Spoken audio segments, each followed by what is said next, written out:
Morning po, tayo po ay magluluto ng paksiw na bangus.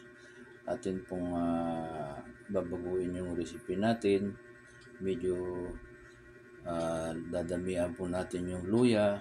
Yung ating dinamihan ko po yung kanya bawang, sibuyas.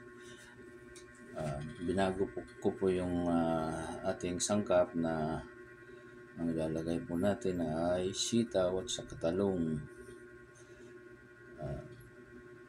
At lalagyan po natin siya mamaya ng paminta at saka kunting mantika. Yun po yung ating mga sangkap na gagamitin sa ating paksiw. Ito po, atin na po siyang sisimulan na lutuin.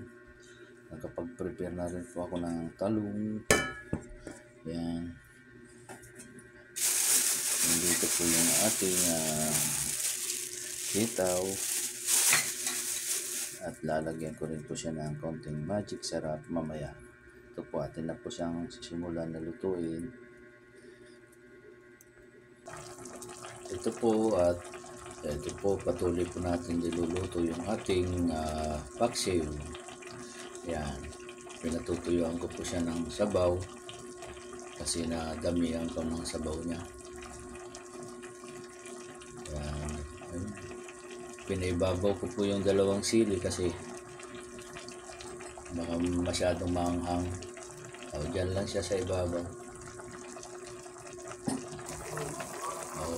Ito na po yung ating paksiw na bangus. Luto na po ang ating paksiw na bangus na ating pananghalian.